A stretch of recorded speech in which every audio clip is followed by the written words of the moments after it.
datang di channel Mahmud di New York. Nama saya Mega dan hari ini saya gak masak-masak dulu. Saya mau ngebahas tentang New York sebelum pandemi. Sebelumnya di video saya yang ini nih, saya kan pernah bilang banyak banget hal yang gratis di New York. Nah, kali ini saya mau ngebahas tentang kegiatan anak hari-harinya ngapain sih di New York yang gratisan gitu kan. Karena banyak banget. Waktu kita pindah pertama kali, anak saya umur 1,5 tahun. Dan kita nggak kepikiran untuk masukin anak sekolah boro-boro ya, itu 1,5 tahun, 2 tahun. Atau nyariin kegiatan yang berbayar di New York, karena banyak banget yang gratisnya. Nah, di sini, di video ini, kita akan bagi menjadi 3. Yang pertama itu perpustakaan.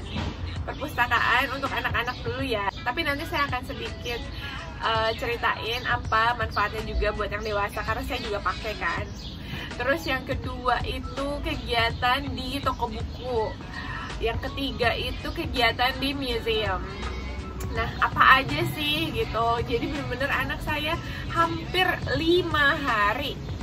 Iya, itu bener-bener full kegiatannya, udah kayak sekolah. Tapi bener-bener harus kitanya yang gerak, karena kan di sini sekali lagi transport itu agak ribet kan, semuanya harus public transportation dan jauh-jauh gitu. Jadi bener-bener ibunya nih yang harus jalan dorong-dorong stroller ke tempat-tempat itu gitu. Langsung aja kita bahas yang pertama itu si perpustakaan. Sebelum kita lanjut ke perpustakaannya, saya mau ngasih tahu dulu jadwal anak saya harian itu ngapain aja sih di sini sebelum pandemi ya. Nah, biasanya di lingkungan rumah itu pasti diapit sama minimal 2 perpustakaan. Jadi anggaplah ada library A dan library B. Terus bookstore biasanya ada 1, 2, bahkan 3. Kita anggaplah ada 2 yang biasanya ya. Terus habis itu bookstore A, bookstore B gitu kan. Library A, library B. Biasanya di perpustakaan selalu ada 2 kegiatan per minggu untuk satu range umur anak. Dan buat bookstore-nya selalu ada 1 kegiatan per minggunya untuk per range anak gitu ya. Museum juga biasanya dia per minggu ada per bulan juga ada. Jadi benar-benar kita harus update terus sama kegiatan mereka. Beginilah jadinya jadwal anak saya dari umur 1,5 tahun di New York City gratis. Kita mulai dengan perpustakaan. Jadi setiap bulannya mereka akan kasih kita jadwal bulanan per perpustakaan, itu beda-beda. Setiap bulan kita selalu dapat jadwal kayak gini. Dari bayi sampai lansia itu selalu ada programnya, minimal itu 2 kali seminggu.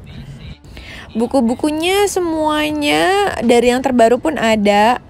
Terus kita bisa pinjam maksimal 30 sekali pinjam. Itu dalam jangka waktu hampir sebulan, kayak 3 minggu dia. Mau perpanjang tinggal datang atau tinggal telepon. Intinya dipermudah banget. Yang penting selalu ke record.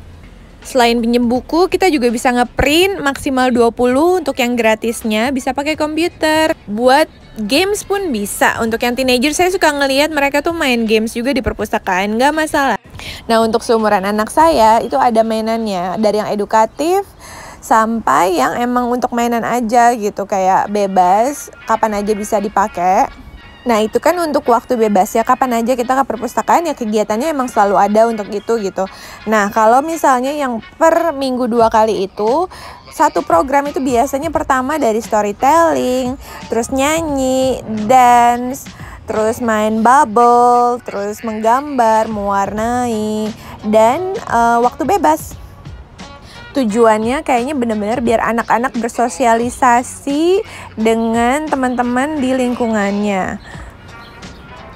Jadi kalau misalnya emang kamu rajin, perpustakaan pasti ada 2 ngapit rumah kamu. Jadi 2 hari di sana, 2 hari di sini, kamu udah dapat 4 hari. Anak kamu selalu ada kegiatan.